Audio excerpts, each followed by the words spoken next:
What's up? What's up? Welcome to Thursday's Business. Outstanding. Welcome, welcome, welcome. As everybody gets logged in. Welcome to you, Ruben. Yes. Well, welcome everybody. Welcome to Thursdays. We got a good session today. We're live on TikTok right over here. What's up, TikTok? Yes. Outstanding. So we're going to be talking about some cool things today. One of the things is that this is the beginning of the last part of the year.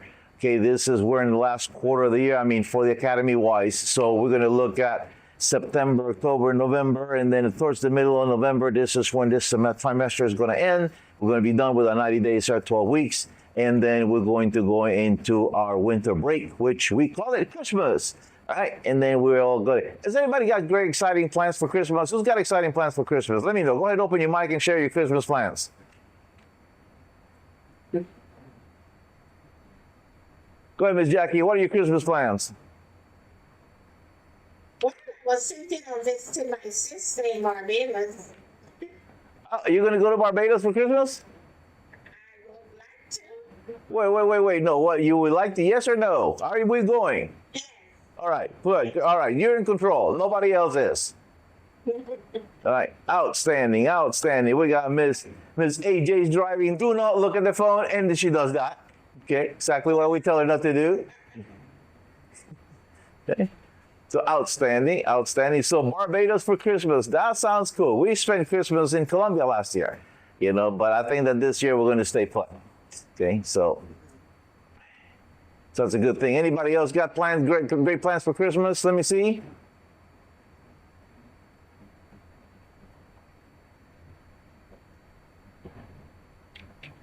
So let me know, TikTok, you got any special plans for Christmas? I know that there's a particular rock group that performs a classic rock tour every year for Christmas.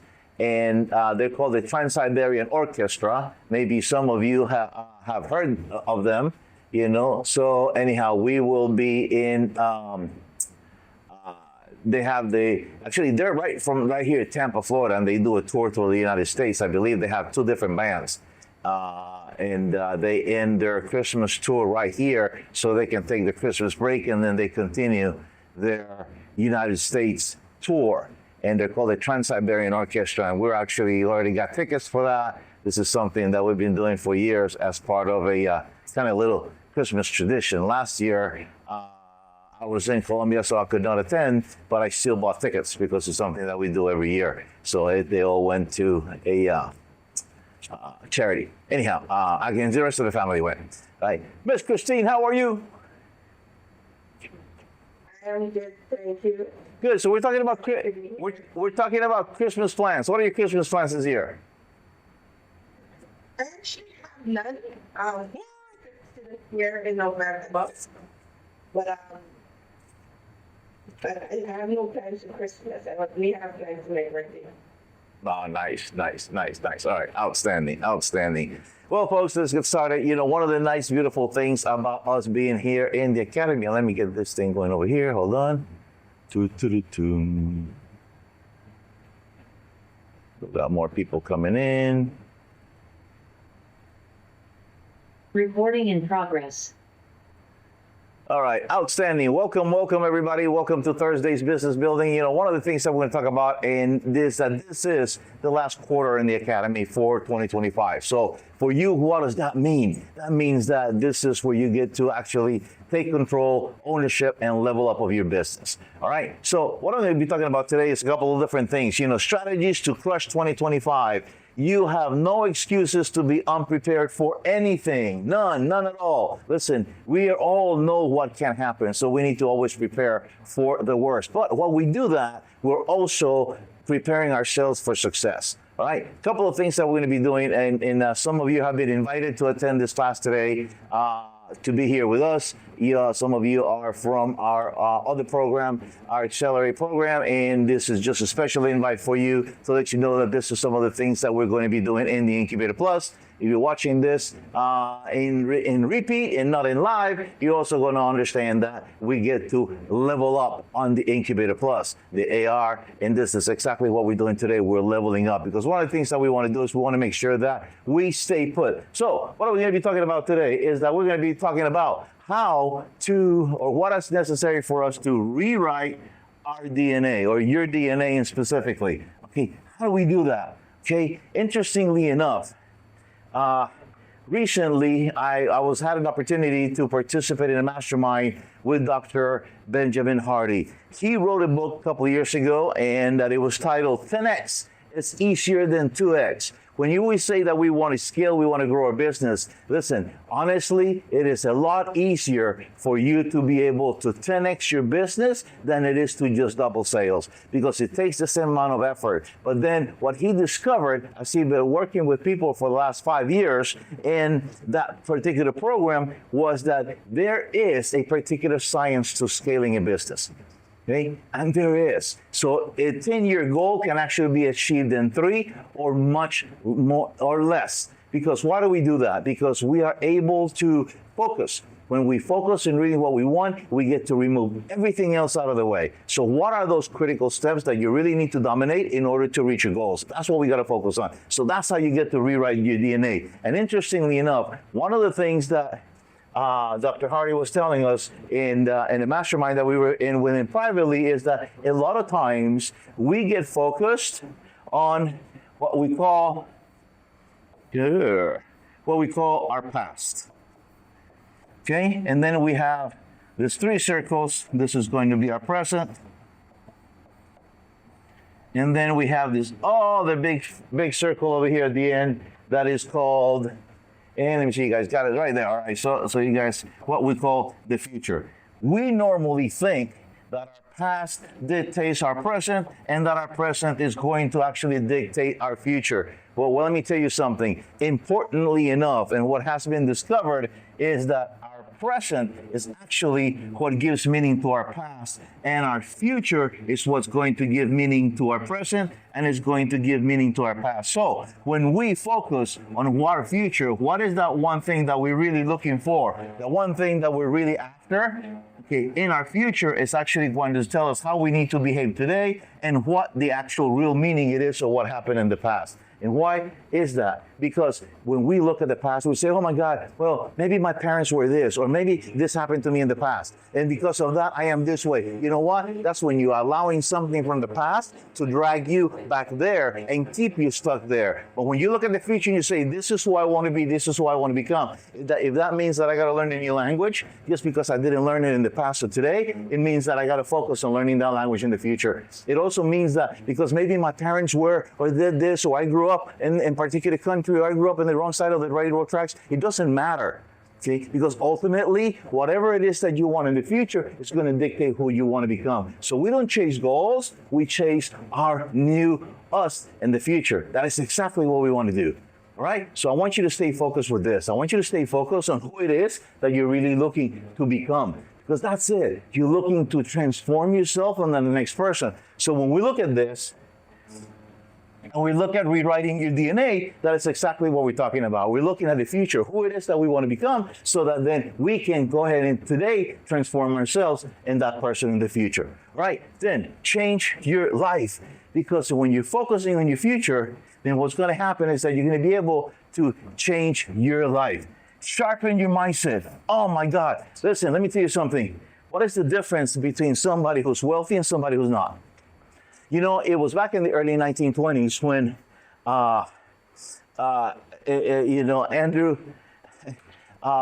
Andrew Carnegie actually called in on Napoleon Hill. And he said, you know something? There's something distinctly different between people that are successful and people that are not. And he said, I want you to figure out what it is. Now, let me tell you a little bit about that story, because what happened was this.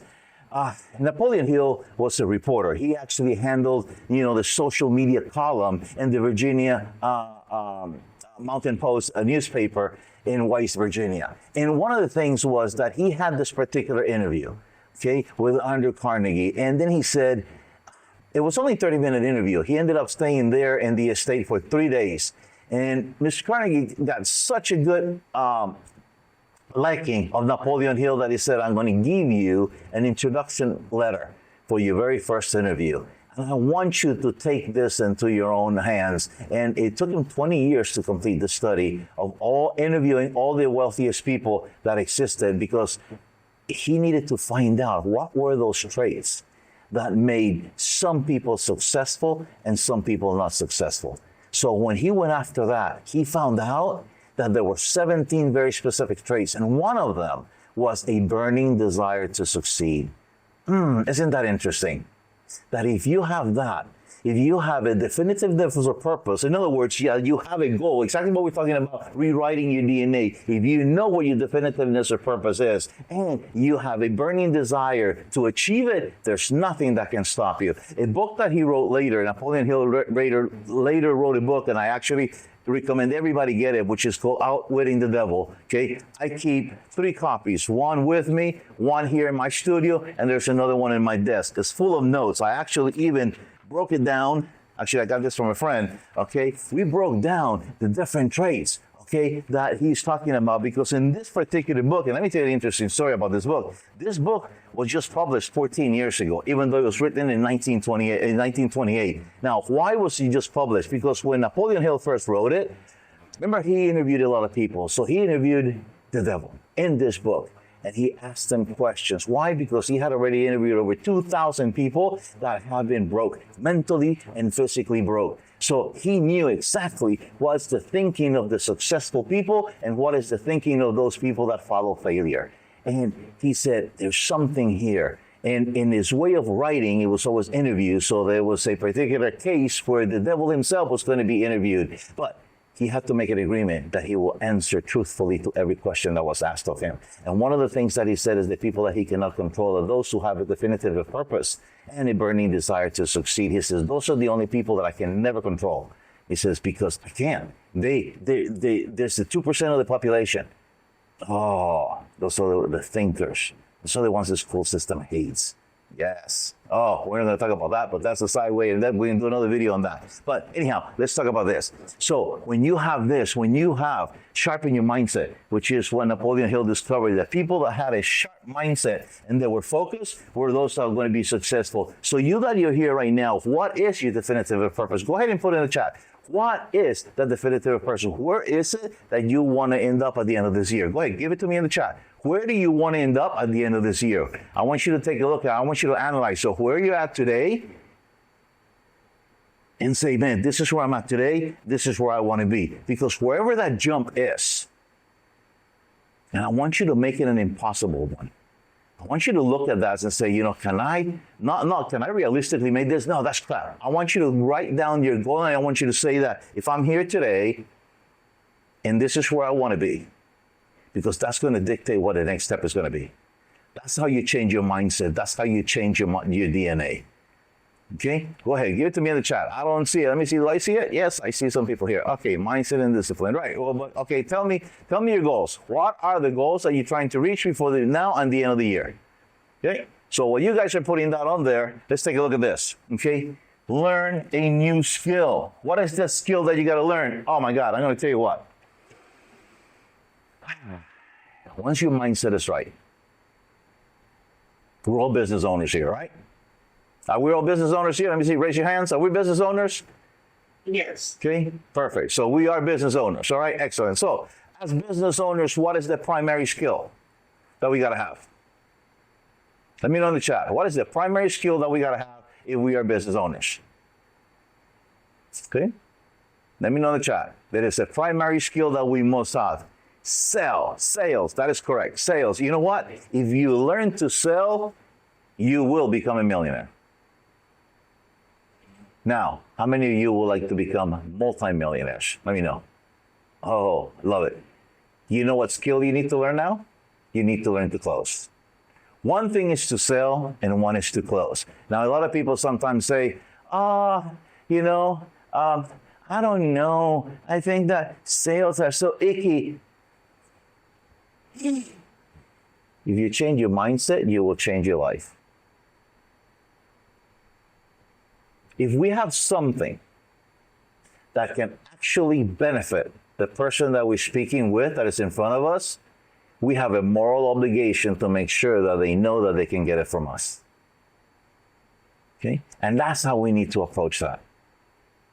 Now, what we're going to be doing here later on privately on all our private coaching calls that we do here in the academy, one of the things that we're going to be doing is we're going to be working in some scripts, and we're going to be working in some things that you're going to have to repeat, and do it again and again. Just like, people, athletes that go to the competitions. We think that that's easy. Oh my God, he did it quickly. But you know what? They practiced for 7 months so that they could go on the track and do that for 30 seconds. And that's exactly what we need to do. Sometimes we got to learn our sales scripts. Why? Because they're important. Because they're key words and phrases and things that how we need to do and how we need to say that. And the one thing that we need to do is that we need to make sure that whenever we get to utilize it in front of a prospect, that they come out. They just flow, that they come out like they're natural. And then they're going to say, wow, that person's a natural at this. No. That's what it seems because you have been practicing it over and over and over, and it is by repetition, repetition, and repetition. And then what's going to happen is that you will alter your identity. Back in the 1980s, CNN did a study. They sent out a questionnaire to the top 500, the top CEOs of the Fortune 500 companies. All right, and they got the report back, and they took it to Jack Welch. Jack Welch back then had already retired as the CEO of GE, took that company to one of the largest conglomerates, number 3 company in the entire world, and he also created the Jack Welch Management Institute. And CNN brought the study and said, hey, we have this study. It's called, the study is to, it was about the effective time of a CEO of a Fortune 500 company. Jack Welch just read the summary. He didn't even look at the study or all the other questions. He didn't look at anything. He looked at the thesis or the executive summary that was on the cover page, and he goes like, typical Jack Welch, oh, bullshit, do it again. And he threw it at them. And they said, no, but you don't understand. I says, yes, I do understand. You got the wrong numbers. Do it again. And CNN said like, what? That's wrong. Do it again. And so CNN kind of got their tail between their legs. They left, and they redid the study. In between them redoing the study, a person by the name of Darren Hardy, opposed to Dr. Benjamin Hardy. Darren Hardy was a mortgage broker at that time. He later became the executive producer of the Success magazine for about 10 years. Great individual. But one thing that, as he was a mortgage broker, he said, I'm not sure that report is right either. So what he did was he hung a chronometer on his neck. He went out, and then he said, I am only going to turn the chronometer on and off when I do something that only I can do. Something that I cannot delegate to anybody else. And he worked 3 14-hour days. And whenever he did something that he was the only person that could do it, then he turned his chronometer on and then his chronometer off. At the end of the 3 days, so 3 14-hour days, he looked at the number, then he looked at the study, the second study that CNN had done and had given back to Jack Welch, and he said like, wow, the effective time of a CEO is 45 minutes a day. Okay? I want you to go ahead and type that in the chat, 45 minutes a day. Type that in the chat for me, 45 minutes a day. Because this is important to understand why that is the effective time of a CEO in the United States. Thank you so much. Yeah, just keep putting it on there. 45 minutes a day, 45 minutes a day. You see, this is what happens. What is the function of a CEO? Let's understand the functions of a CEO so that we can understand who is doing what. A CEO works with systems and processes. Let me repeat that. A CEO works with systems and processes. In other words, the very first thing a CEO does, he looks at reports in the mornings. Anybody know here who Warren Buffett is? Anybody ever heard of that name, Warren Buffett? Yes, one of the richest men in the world. So what does he do? He reads 5 newspapers every morning, and then he lets his personnel know, his key people, what they need to do. That's it. And then he goes about his day. So as a CEO, our function is systems and processes. It's not people. But you always see that the CEO is all playing golf. The CEO is out doing something else. What is his function? At that moment, he's not working with systems and processes. When he goes to play golf with other CEOs, those are public relations. Those are sales. That's marketing. That's research. That's everything else. Even though he went there with the label of a CEO, he went there to perform a separate function.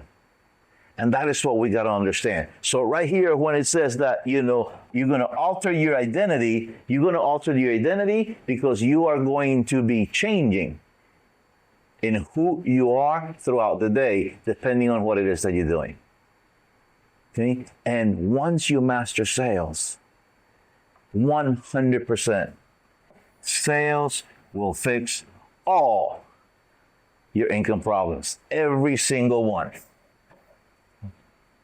Because it's not about making less, it's about learning how to deliver the services that you have at a higher value for those who need it from you.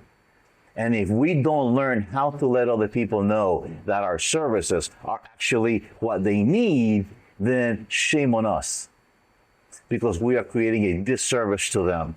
But guess what? People are jaded.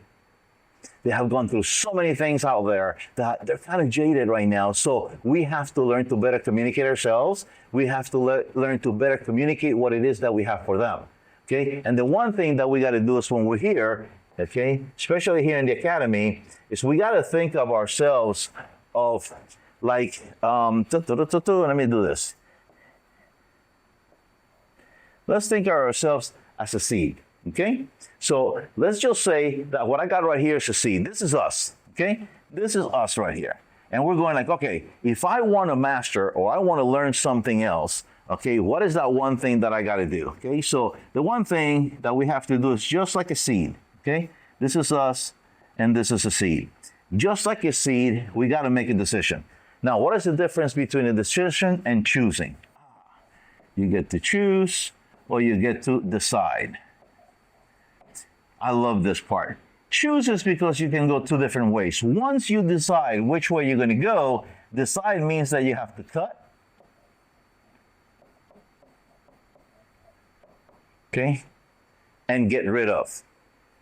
Okay?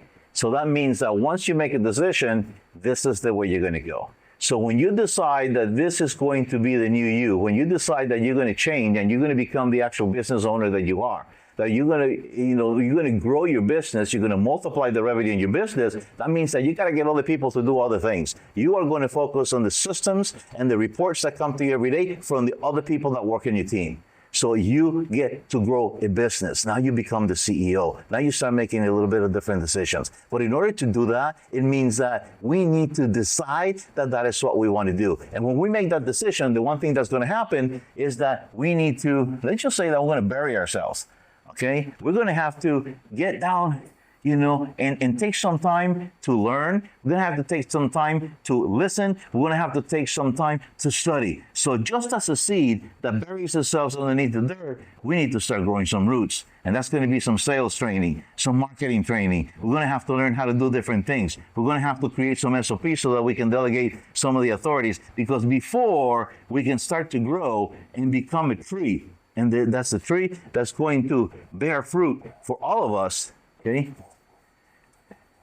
We need to go down first, okay? We need to get the training so that then we can come out as a tree, and then we're going to be able to bear fruit. Remember that the fruit is the last thing that's going to come out of this entire exercise. The very first thing that we got to do is we got to make a decision. Okay, that this is what we want to do, that we want to become the CEOs of our business. We've got to make a decision that we're going to alter our DNA. We're going to make a decision that we're going to focus on the future, that we're going to focus on what it is, that goal that we want, and nothing else. And if that means that I need to relinquish some of the things that I'm doing now, it means that that is what you got to do. It means that I have to rewrite who I think I am today so that I can be who I want to be in the future. It means that I have to give up something today. And that's what decision means. That means that we have to cut. We got to get rid of something in order to have the rest. Okay, and that's what we're going to do, because I have this is what's going to allow you. So when you get into this decision right here is probably, let me do this. This decision right here is probably the hardest one, to become the seed, because that means that you're going to be buried. That means that nobody's going to see what you're doing. There's no glory here. All right, this is just you and your thoughts and your training. You're learning sales, you're learning how to close, you're learning marketing, you're learning how to do videos, you're learning how to get rid of those things that are holding you back. Because once you do that and those roots start to go down, it means that that tree is going to start to go up. And that, as that tree breaks ground, that's when people start noticing, like, oh wow, you've changed. Oh wow, you're not the same person I used to know. You're more confident. Yes, because you know exactly what it is that you're going after. Oh my God, you look different. Your hair is different. Oh wow, I've never seen you like that. All those things, all those comments are going to come your way. Why? Because they're going to start noticing that you have become who you wanted to become in the future. And that's transform. Yes, that's right. Transformation. That's what you're after. And you know something? That's what every single one of your clients is after too. They're after transformation. They're not after the forms that you're going to do for them. They're not after, whatever it is that you're going to give them. If you have a program that's got modules and no, nobody's after that stuff, because everybody has it. They're after that one specific transformation that you're going to give to them. That's what people want. They want a shortcut to become the new person. And that's what we do here in the Academy. Specifically, when we get into our one-on-one calls, we are going to work on these things. We're going to work on your mindset. I used to want to work in a particular market, and I abandoned that market. Not because they didn't have the money there. That market had the money. But you know what? It was so hard to work with people that had a broken mindset that I said, no, I'd rather work in a different world where people have the mindset of awareness. In other words, they have a problem, but they are aware that they have the problem. And if you have awareness of a situation, it means that you are open and receptive to the solution that somebody else can bring your way. And then you get to value that solution. Then you get to value, or people will value themselves, because they'll say, wow, for this much I can solve this problem, done deal. Because that, at the end of the day, that is exactly what we're doing. My definition of entrepreneur or business owner is just somebody who sees that somebody else has a problem, adopts a problem to himself, and then sells them the solution. But I don't want to sell $29 solution. No.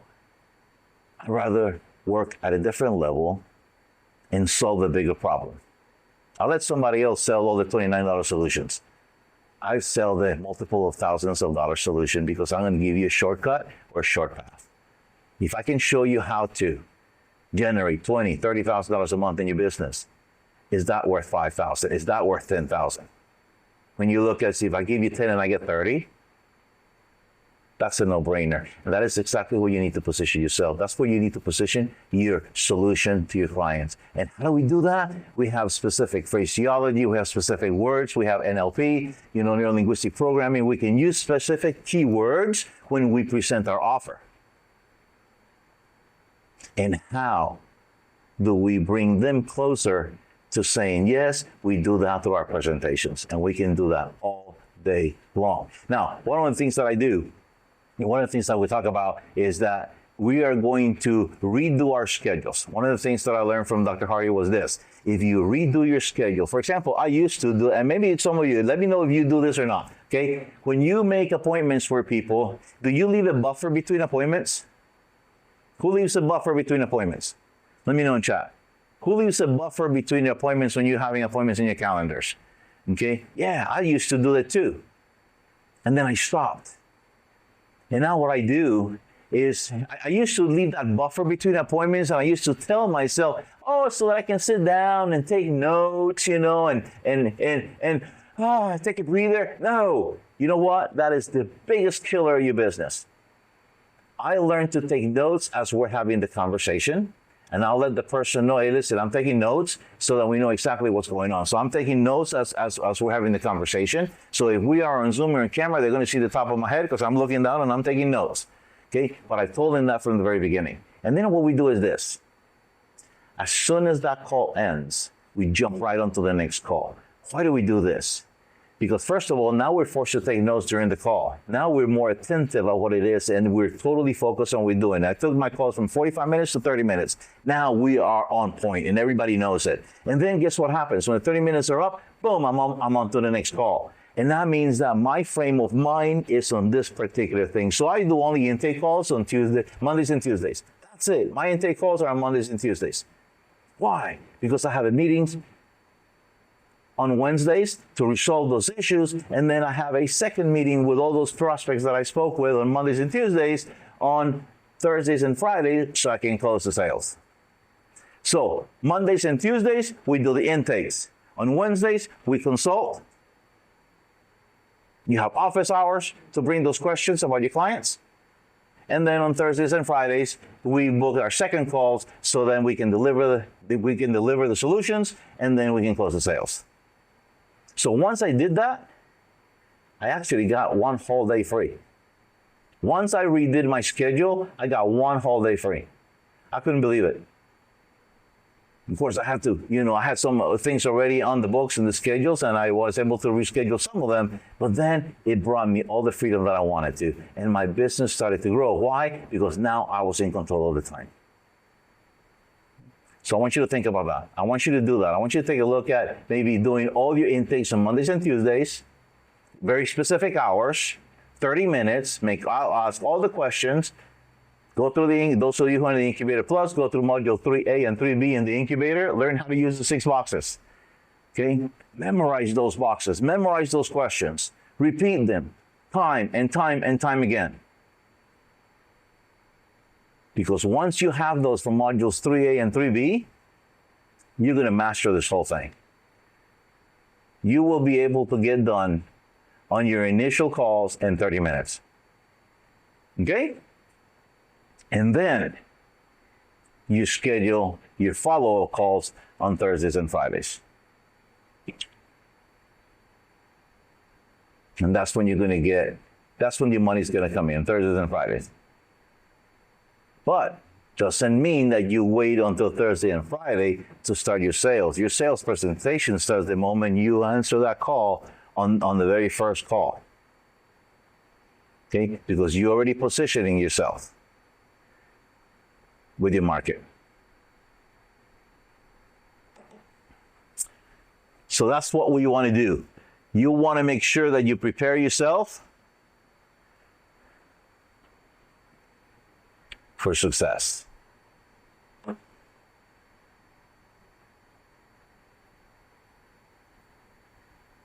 All right, so let's open it up. Let's open it up for questions. Come on camera.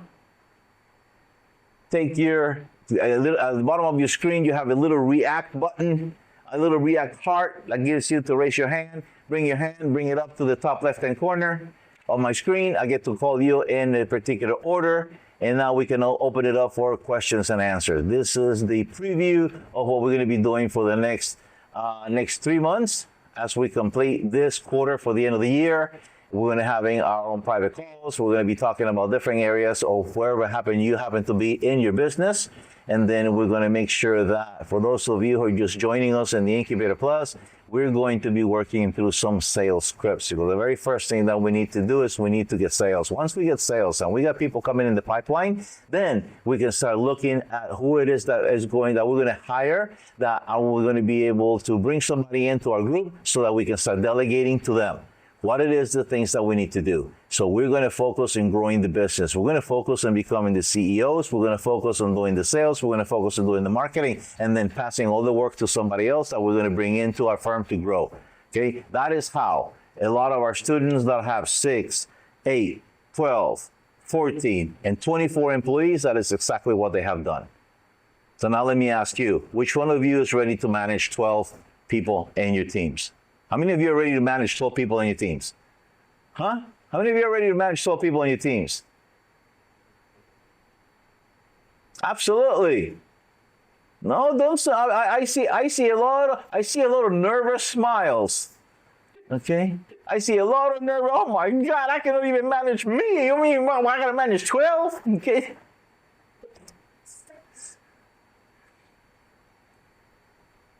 It's easier than you think.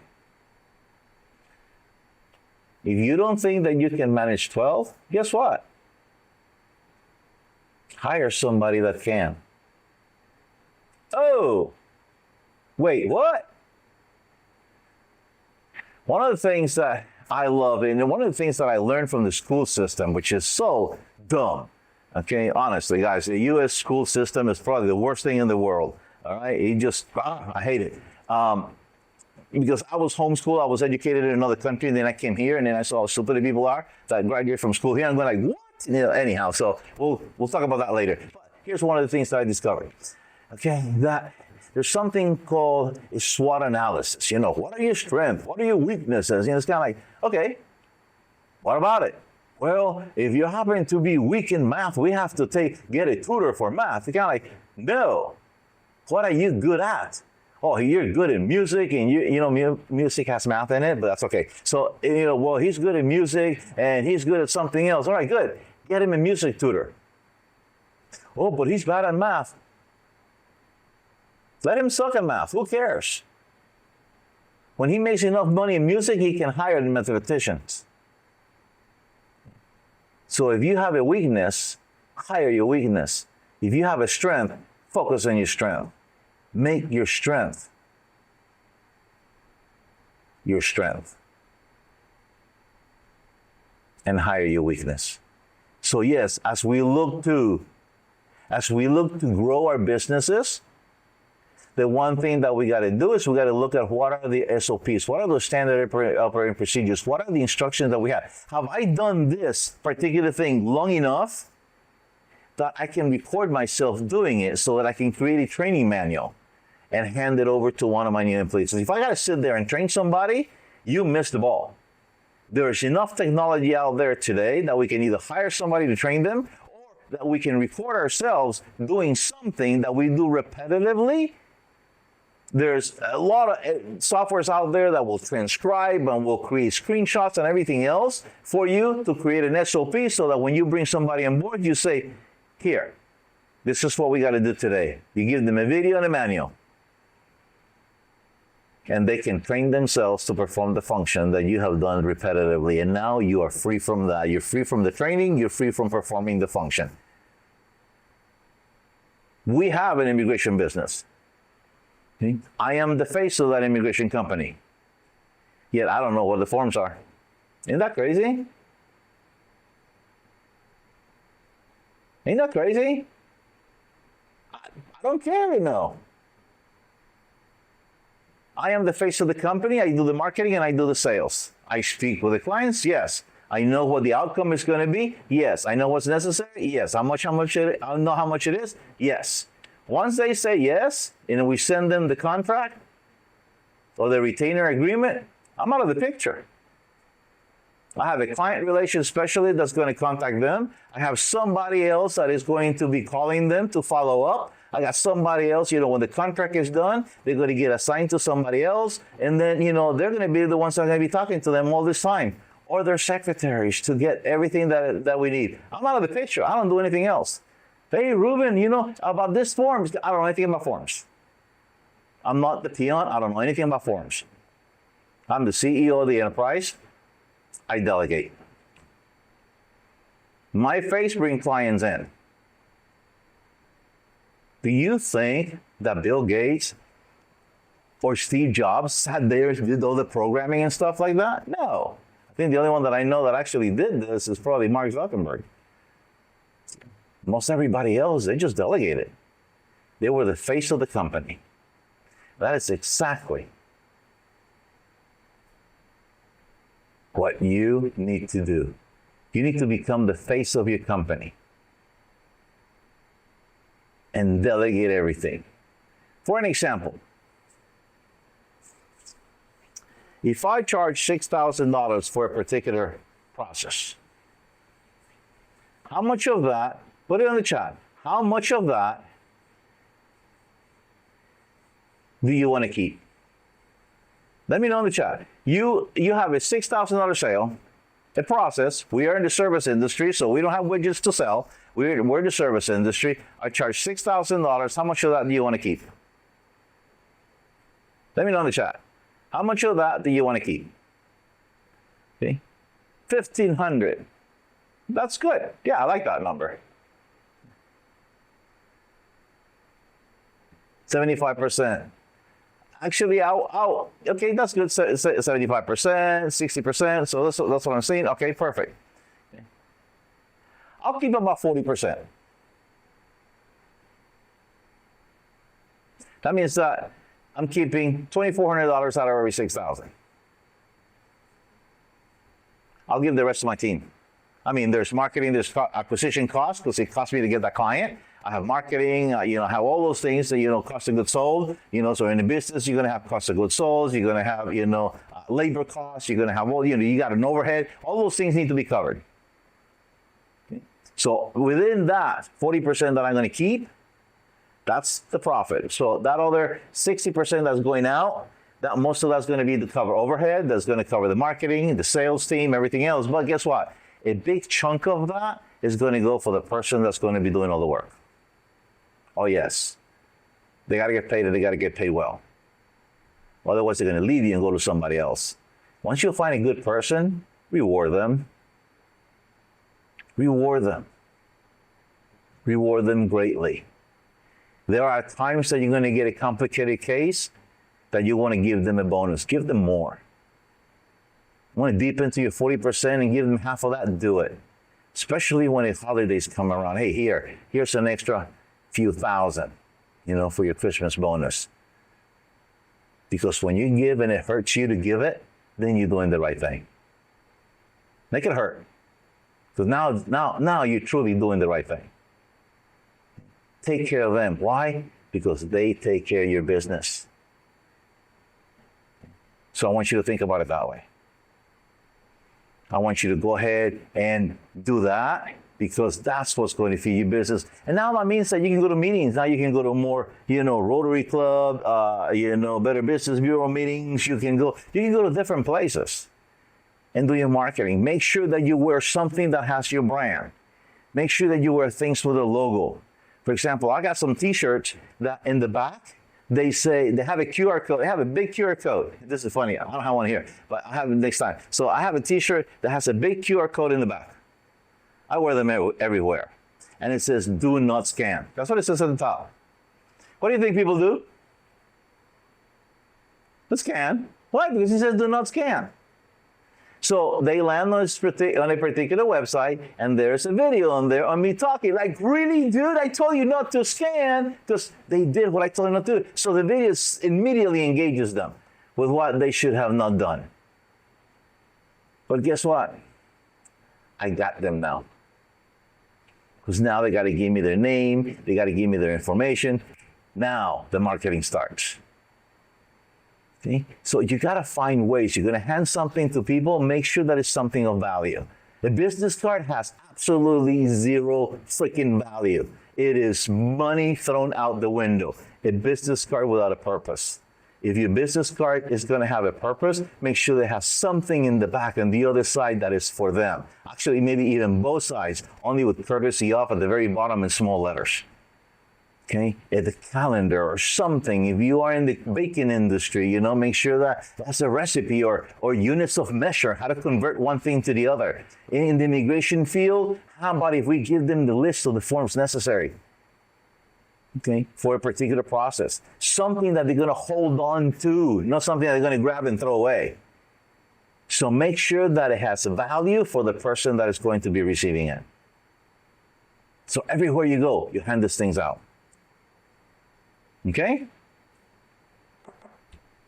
Beautiful. Talk to me. What are we going to be doing for the next couple of weeks? We have our private calls. Everybody got their calendars. You're on my, I think I got like 5 people. I'm meeting with 5 people today, as soon as we're done here. And yes, we got to study, we got to practice. The one thing that we got to practice is working on sales. Yes, sales will change your life. Sales will change your life. And let me repeat that in English so everybody hears it. Sales will change your life. That's it. If you focus on learning sales, and much more than that, you learn how to close properly, your life will change dramatically. That's it. Nothing else matters. Every single successful person that you have seen does sales. Tony Robbins, many of you know the thing. What does he do? He sells his program. Grant Cardone, you guys have seen him everywhere. What does he do? He sells his program. All the people that you admire them because they're out there putting themselves out. So what are they doing? Selling. They're marketing and sales, marketing and sales. They may not be doing the sales anymore. They probably have teams of people that do all the closings for them, okay? But they're out there doing the marketing. And they learn how to have specific speech patterns to entice people emotionally, and also they're logical thinker. So they're always dropping little keywords. For example, I was listening to this guy yesterday. He's a politician from another country who's going to be running for the presidency. And I was listening to him. It's kind of like, man, everything clicked. Everything clicked except for his tagline at the end. And I'm going like, I don't know. Because the tagline wasn't unifying. And I'm going like, if he wants to build a tribe, he has to change that tagline because the tagline was not unifying. You know, and that's how you can tell. I mean, I have a study that I did on all the different taglines, a marketing study we did in taglines for different presidential campaigns here in the United States, going back 40 years, you know, and every time that it was a unifying tagline, that person won the presidency. So what does that tell you? Ooh, success leaves clues. And we're going to be working on that in our private calls. All right, so make sure that you guys are on my calendars. If you're not, you know, shoot me an email. And we'll take care of that. We'll get you on my private calendar, and then we'll start working on this. Our focus on this next trimester is just going to be sales. That's it. Sales, and marketing and sales. Marketing and sales. How do you get your message out there so that people contact back you, and then how are you going to do when they contact you? That is going to be our focus for this next trimester. So exactly that. Sales, marketing and sales, marketing and sales. All right. So I hope we're good. I have many private questions. Yes, we have a call at 4 o'clock this afternoon. I mean, my time, I think, is 1 p.m. your time. Okay. So we will see you then, Nora. Okay. So you should have it in your calendar. You just confirm that you have it in your calendar. Okay. I think it's 1 p.m. your time, 3 p.m. my time, 4 p.m. my time. All right. So we need that. Yes, ma'am. We're going to be planning. We're going to be doing a lot of this. This trimester, the entire focus. If all of you who are on my calendar, please remember, this is all we're going to be doing this trimester. It's going to be sales. We're going to crush the rest of 2025. Okay? We're going to grow our businesses by bringing more people in. We're all good? All right. Today, that was it, guys. I truly enjoy doing this. This is one of my favorite things. Absolutely.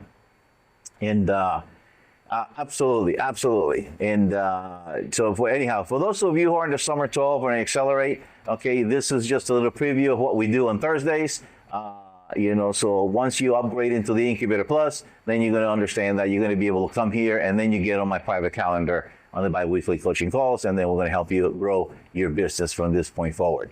All right, so perfect. Well, thank you so much, everybody. This is all I got for you for today. Make sure that you stay tuned. Make sure that you stay 2 weeks from now. We're going to have the execution workshop. And in that workshop, one of the things that we're going to be doing is we're going to be creating some new things for our marketing going forward for the rest of the year. All right. Goodbye, everybody. Have a great day. We will see you on the other side of the screen. Bye-bye. Yes, actually, don't forget, we're going to be in Houston, Texas, so get your tickets. Come to Reboot. We do this quarterly, all right? The one after this is going to be in Newark, okay? So make sure that you guys can come to Houston. It's Reboots, 2 days. We get to do some really cool things on both days, and we're going to actually opening up one of our franchises, one of our annexes on Saturday. It's Reboots on Friday, and then we get to open the annex on Saturday, so you get to be there for the inauguration of that. We have 11 franchises all over the United States right now, and we can't wait to be able to come to your hometown and help you inaugurate yours. But we got to get your numbers up before that can happen. All right, perfect. We will see you in Houston. Take care, guys. Goodbye, everybody. Bye.